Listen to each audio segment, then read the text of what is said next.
Hello, and welcome to Making Sense of It. This program is our gift to you from the Glasser Institute for Choice Theory. So today we have a very special treat for you. We have a panel, and we're going to be talking about the axioms or the evolution of choice theory, Dr. Glasser's choice theory. And our guests that are working with us today, the panel, is Sharon Carter Jackson, Alice Labby, Mary Logrum, Jim Soder, Sue Tomaseski, and Wendell Walker. And thank you for agreeing to this. So we're going to start off today with looking at the 10 axioms, and I have asked Alice and Wendell to one after another state these so that the viewing audience now and later will be aware of what we are talking about.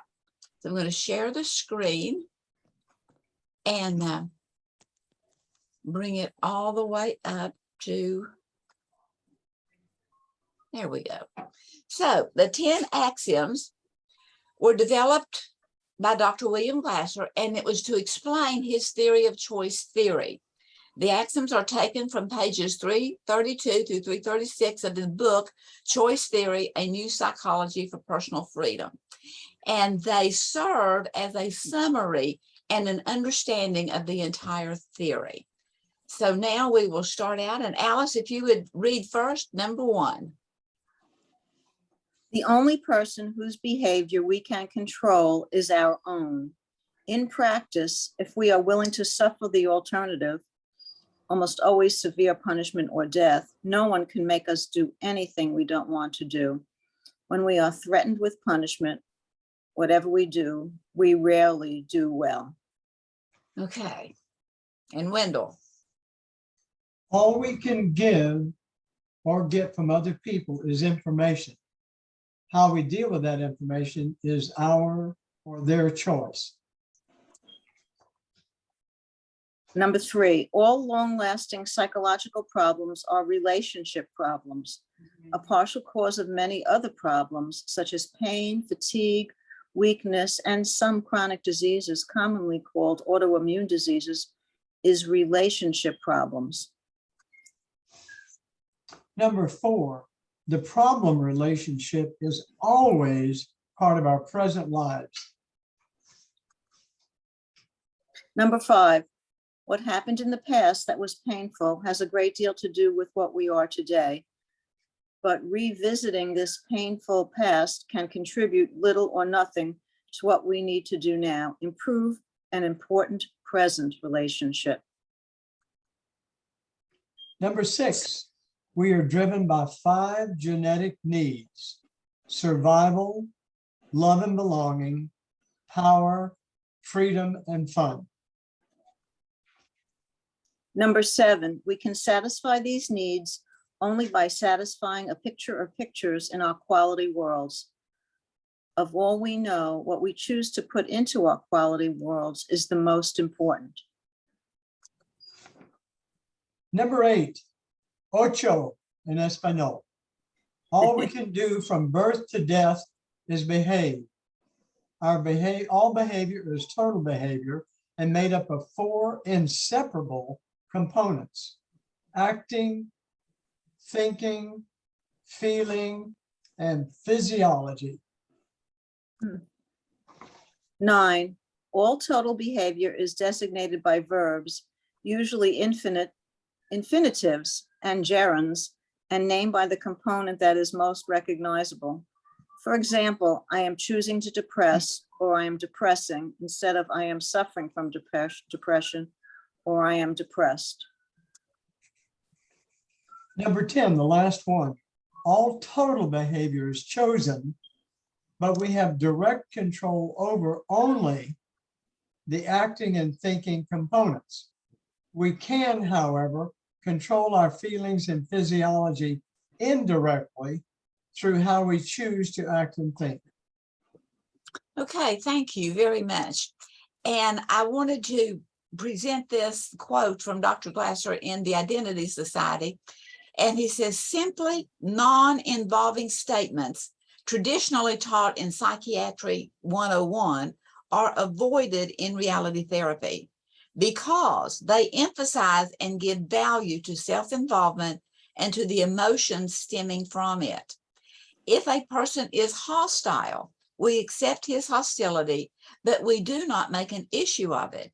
We are trying to get him to learn to function regardless of his hostility, to be in control of it. And one more thing before I close this down and we just talk one-on-one with each other.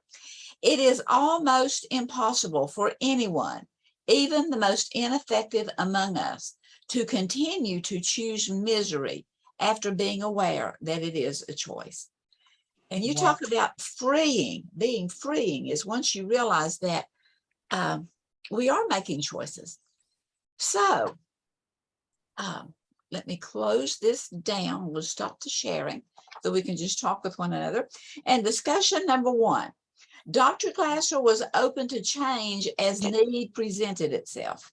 So can you give an example that would show this out? Give you a moment to think there. One that I would say is on the original writing of number 3, axiom number 3, where it says all long-lasting psychological problems are relationship problems. And after a while, because Dr. Glasser never wanted to be dogmatic, he wanted to look at, what was maybe the biggest odds, but he changed it to most psychological problems are related to relationship problems. So is there any other changes that you, Wendell? Number 10, all total behavior is chosen.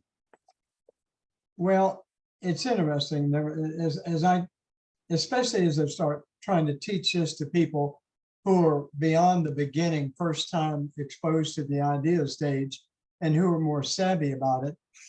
If all of a sudden I turn my head and sneeze, I may have chosen to turn my head, but I didn't choose to sneeze. Once in a while, I can stop a sneeze, okay? But there are times I cannot stop the sneeze or some other body functions, and a person may be so upset in their stomach that the body says, I'm taking control and we're going to get rid of this in the system, and you can't control, uncontrolled, whatever. So I like to acknowledge that there are involuntary behaviors, and on the chart, they show, involuntary is an issue, and that it's just momentary. So for those that are quite literal and they're accurate, I like to say almost all behaviors are chosen. There's just a few.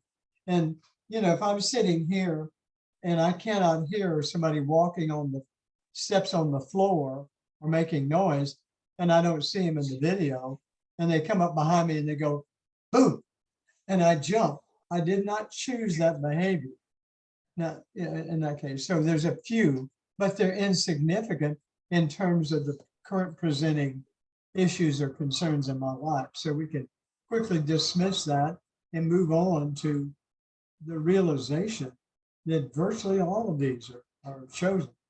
And in chapter 7 of the black glossy covered book, Control Theory, which later became Choice Theory, chapter 7 was why it makes sense to choose misery. Mm-hmm. That was an eye-opener. And why does it make sense to choose misery? Oh, now, all right, somebody else. My time is up. Okay. I would like to say something first about Wendell, your behaviors you were talking about, seeming less than voluntary. I think Dr. Glasser would put those in the old brain, which does respond in that sort of way. It's those things that our body just does. We don't think about walking unless we've been injured and have to rework. We just walk. Those are old brain behaviors that we've learned.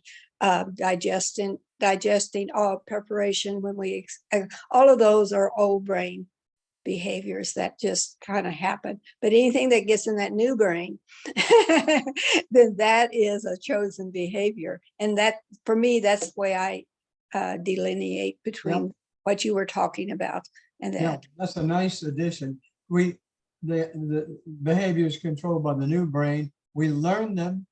They can be something new learned, Mhm. you know, so if we apply.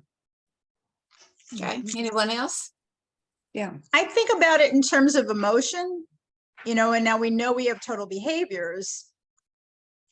Yet, I mean, I could be watching something on TV and begin to cry over it. And it's not, I don't have any connection, but it does bring tears to my eyes and sort of unwittingly.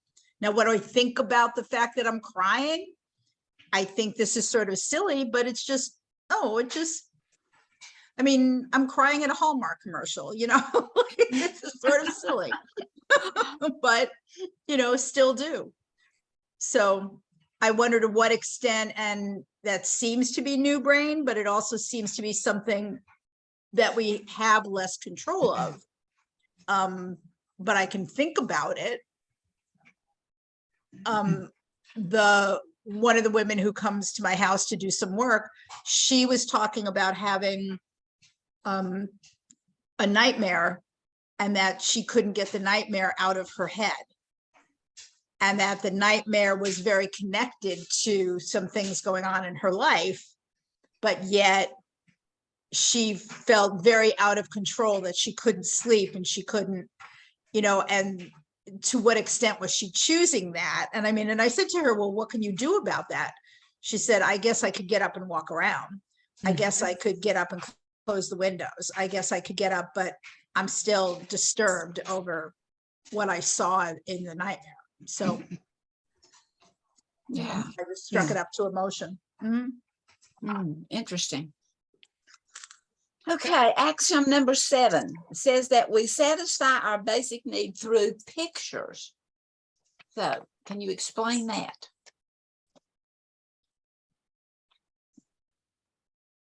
Long before we had choice theory, labeled as such, and before control theory, people would always say to others, well, what do you picture yourself doing after you get your degree? You know, so that expression, using that analogy, so to speak, has been in the vocabulary for a long time, and Glasser just capitalized on it, and it makes so much sense. And we do different things with it. We do a photo album, for example, like I heard him say one time, for the alcoholic, on page 1 of that alcoholic's photo album is alcohol, page 1, driving everything. There are other pictures after that, but they take a back seat, so to speak, to the one. But the pictures are there, and some of them more important than others. And some of them are conflicting, and so exploring those is endless, and that's what drives. I'm trying to now, I'm doing fairly well at tolerating and keeping my mouth shut at first. One of the things I used to tell prison inmates is that you can think something, you don't have to say it. It's the saying of it that gets you in trouble with guards, you know, the corrections officers. They think of it, don't say it, you know. But I forgot, I got where I was going now, but the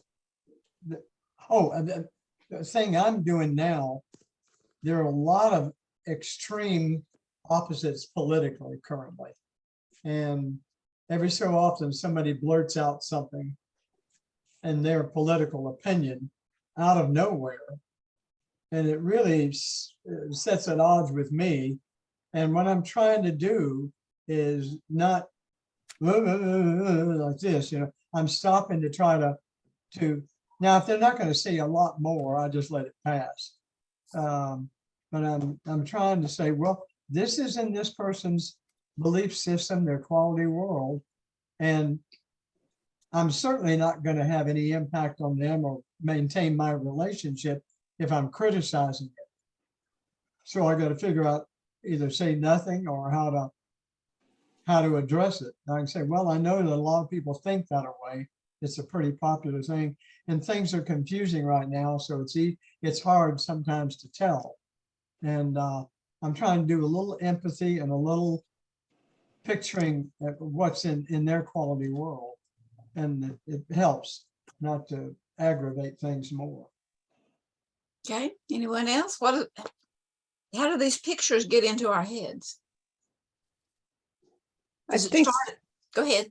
oh, I was just thinking there's a blank palette in front of us when we're first born, other than those basic needs to cry for anger and food, you know, those. And then with experiences, we gather all this information, and the ones that we find help us, they become priority.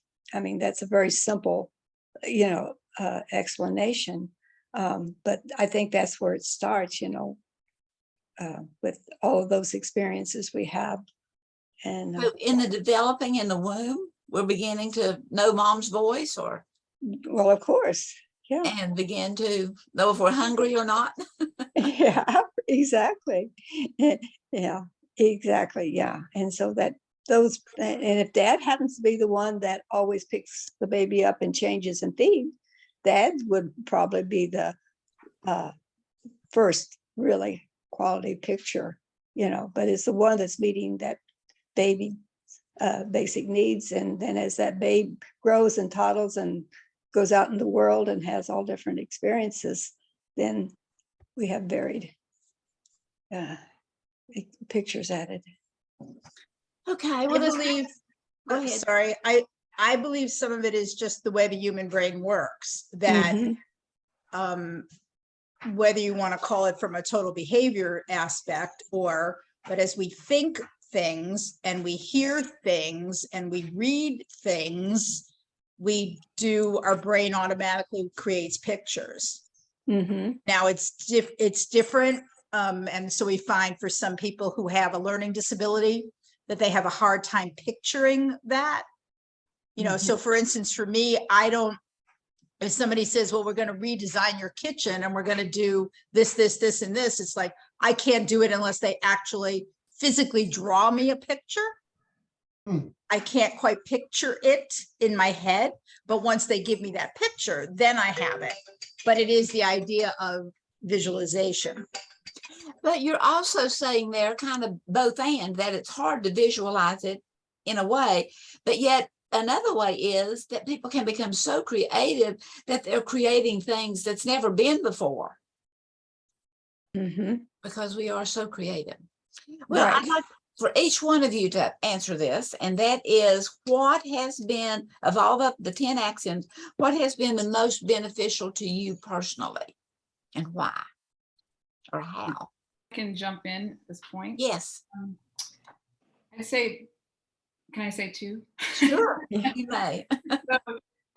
Jumping off of something that Wendell was saying earlier, that number 10, when I understood that that it would be pretty much impossible to change my physiology or my emotions directly, and understanding that I could change what I was thinking a little bit better than feelings and physiology, but that the best thing would be to change what I was doing.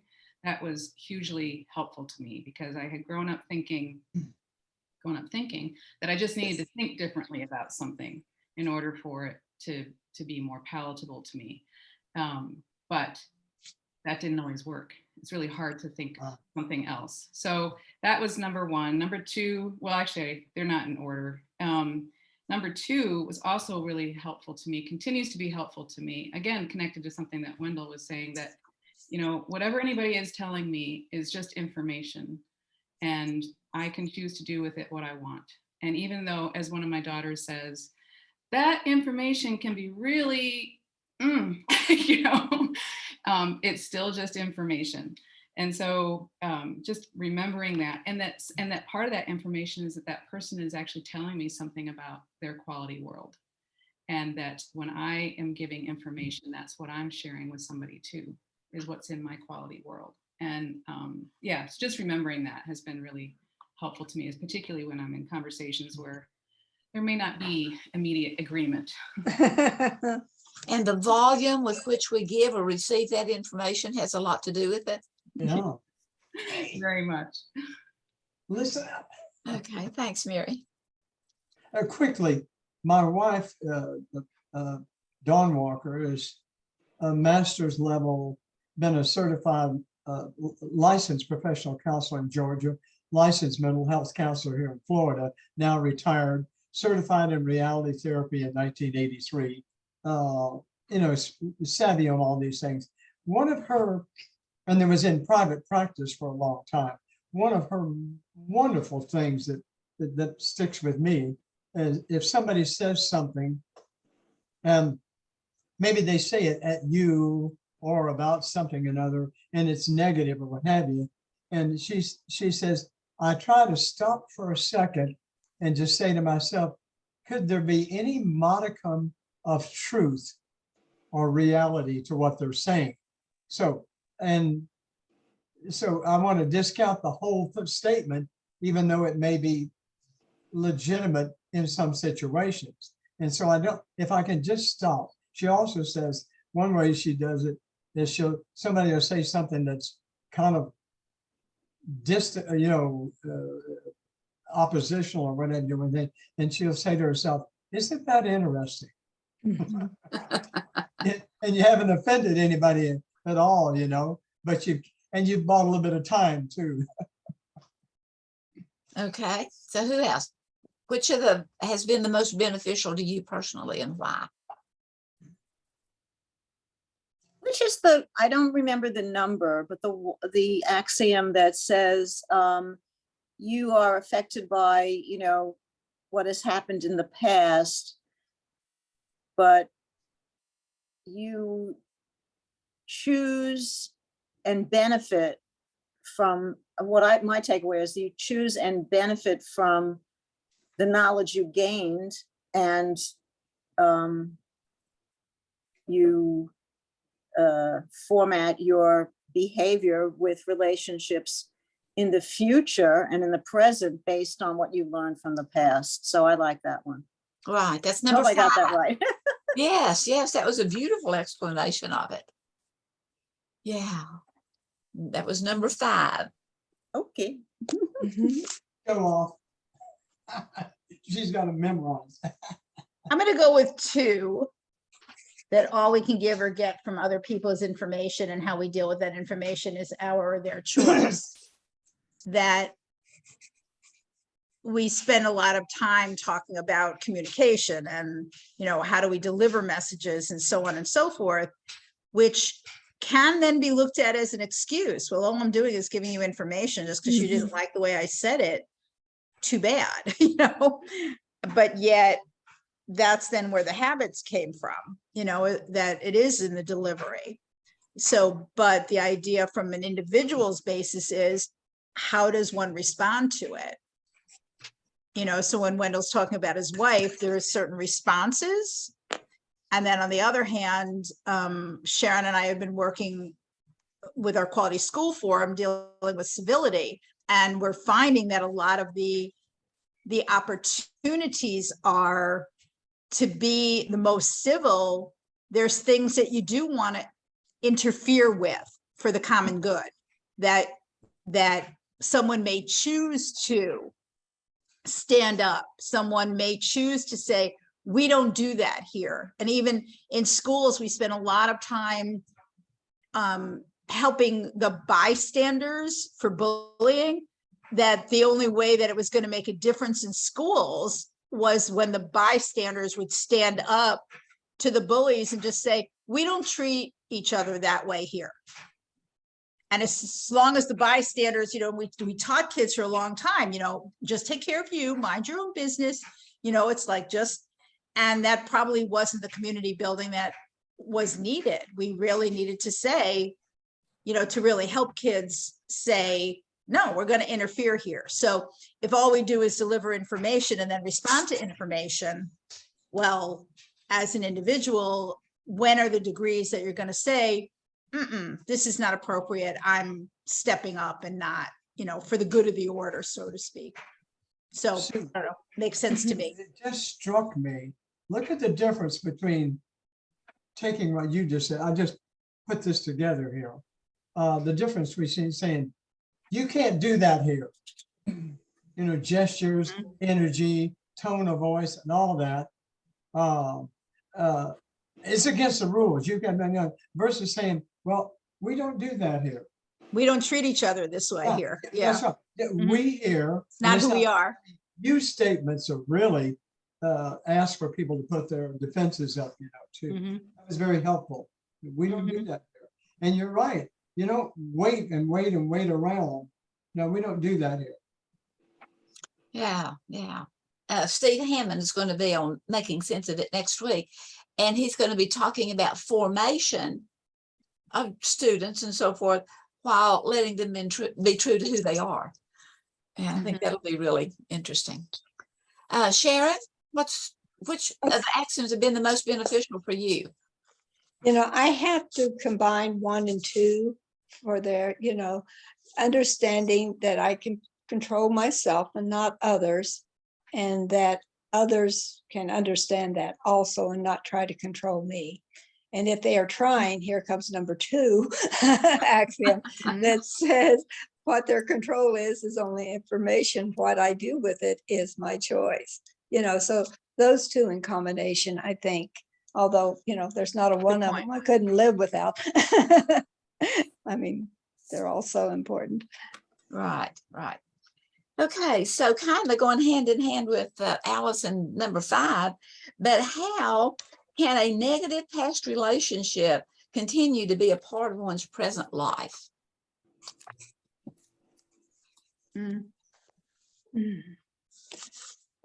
If the person, if they're on the other side of the world, if they are divorced and live next door, whatever, if there's been a division there, how can that past negative continue to be a part of the present life?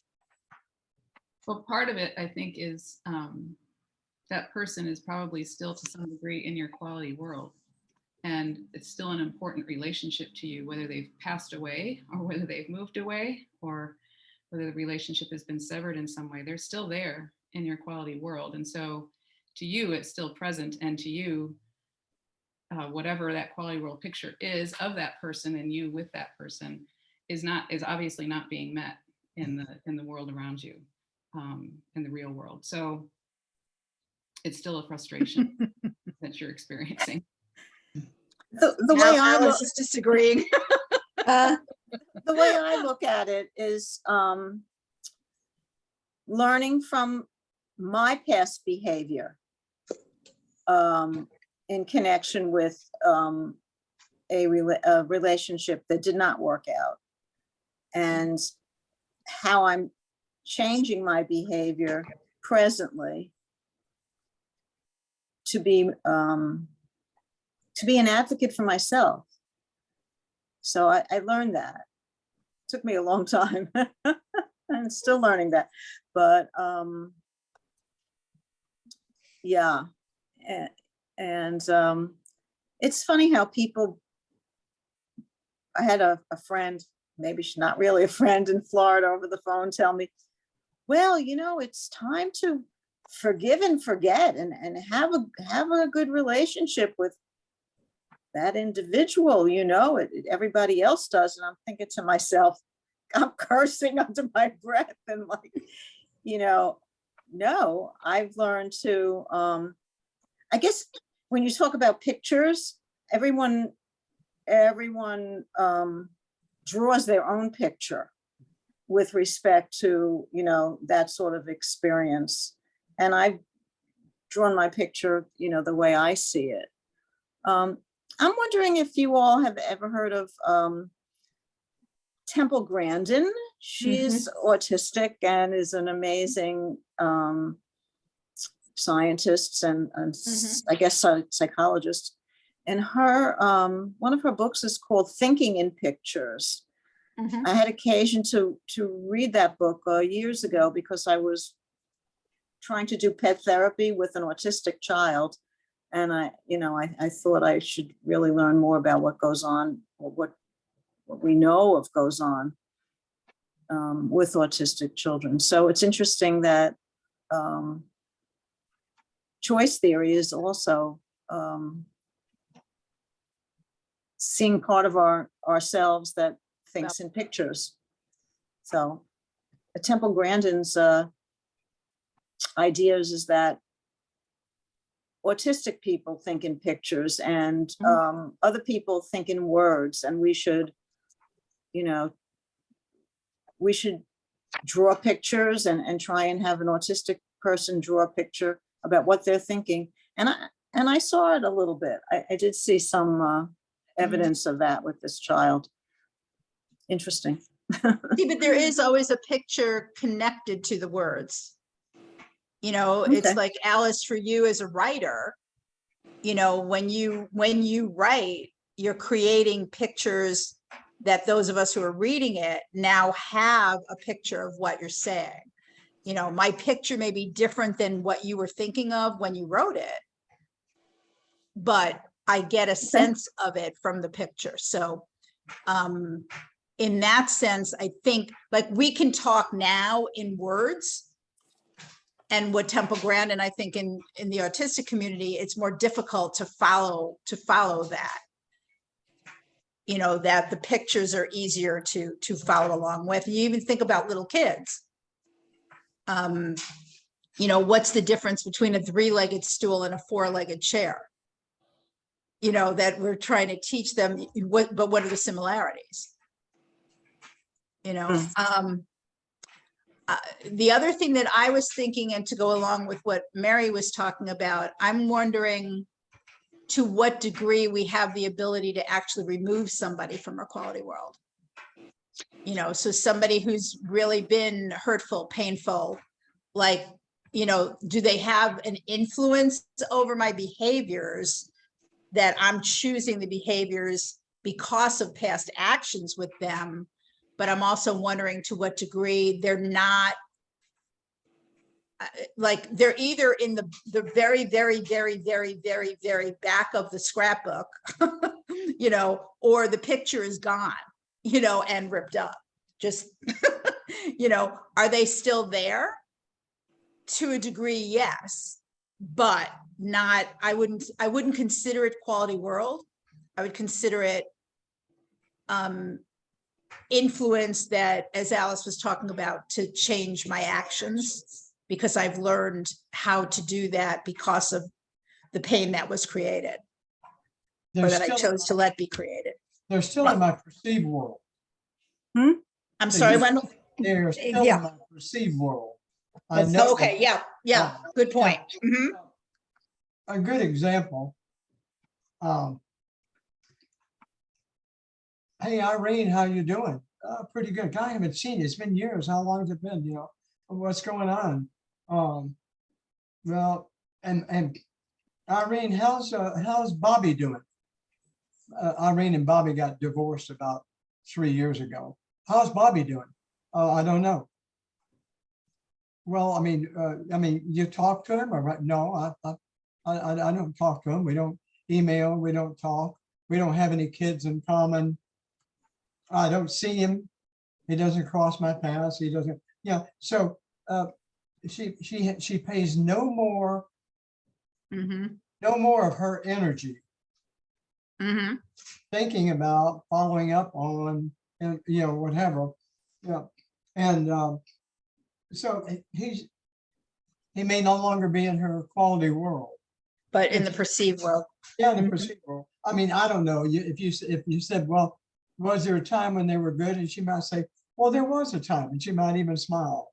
When we first got together, whatever, things were good, but then it just all went down the tube. And so I don't wish him any harm, but I'm really, well, hey, I did talk to him the other day. Wendell, hold on. I know you and he are friends and stay in touch. I'm not interested and any information about Bob. All right. I don't need to take him out, so, thanks for your attempt, but so I'm really, he's no longer in my quality role. Okay, Thank you. good point, good point, good points. So let's wind it up with the fact that with so much diversity in this world and nuclear threat and pandemics and et cetera, et cetera, et cetera, what axioms need to be added or extended a little bit more? Mm. Mm. Well, we say it, but yet I don't think it's anywhere, like it's indirectly in the axioms, that the fact that all behavior is purposeful. Right. Like, and we've said that, and it's embedded, but yet it's not in the axioms directly. But I would like to see that as an act, like, that all behavior is purposeful, that there's a reason why people are doing what they're doing. Right. Is it number 10 that talked about total behavior? I think it was, that could And all easily total be, behavior is chosen. that could It doesn't say it directly, though. All total behavior is chosen, but we have direct control over only the acting and thinking components. We can, however, control our feelings and physiology indirectly through how we choose to act and think. okay, was it the one that talked about our needs? Did it talk about choosing behaviors? I'm trying to see where it would best fit in if we should add it. I mean, because like you said, we all understand that and it's implied in those. And I just can't imagine trying to improve upon Dr. Glass's axioms, for one. But Dr. Glasser was always about improvement, so. I understand that. Axiom 6, we're driven by 5 genetic needs: survival, love and belonging, power, freedom, and fun. And what Alice said there was just so, is that as I begin to change my behavior, even though you can't go back and change that behavior with a previous person, Right. I begin to change my behavior, we can begin to, you'll never forget, because those things, our body holds all of those memories, but you can begin to lessen it where you forgive yourself for having been that way. And now I see the light that I can behave a different way. Right. As we That's begin the, to see yeah. that behavior at the time was purposeful, but it was not for the good of the whole. Right. That's what Mary was talking about when she said the doing part she realized was the one she went to. And that's exactly an example Alice is just giving of doing something different. Exactly. And her thinking had gone along, but what she remembers, the impact of that total behavior was the doing part. And although that person as themselves may always remain in the quality world to a degree, it's begin to fade some. And it's the same thing with addictions. Those addictions can begin to fade and not be a ongoing activity in the today life, but the memory of it is still there. Well, when when you asked the question and Sue mentioned about all behavior purposeful, I support that being number 11 maybe. And I did a quick scan of all the others, the 10. The word purposeful is not in there anywhere, and yet in any talk by Glasser or anybody else, we're going to say that early on in the teaching therapy process. So, I can say to a client, one of the things I've come to believe, all behavior is purposeful. Sometimes I still struggle trying to figure out the purpose of it, but I believe that to be a basic tenet, and so the word purposeful is not in there, and yet it's a core belief of foundation of choice theory. So I'm voting for it being number 11. Sue can. Well, as Shara said, it's implied. Behavior is purposeful. Right. It's implied, but it's not directly said. And I think It is Right. I think So- it's very, like, if it was number 11, that would be the one that would make that I would have chosen Uh-huh, as making the most sense, uh-huh. because It always did. In dealing with adults and dealing with kids, it's like, find out what is actually happening here. Mhm. So You know, Sue's saying, what's driving the behavior. let's make the implicit explicit. And as we can help them to do that, that helps them to self-evaluate and to know if they want to continue that behavior or not, Mm-hmm. or do, you know, some Mhm. modification, some changing to it. Mm-hmm. Things. Well, this has been very interesting, and thank you very much for participating. And we'll go ahead and close out for now. So many blessings and good mental health. Yeah. Thank you, Mona.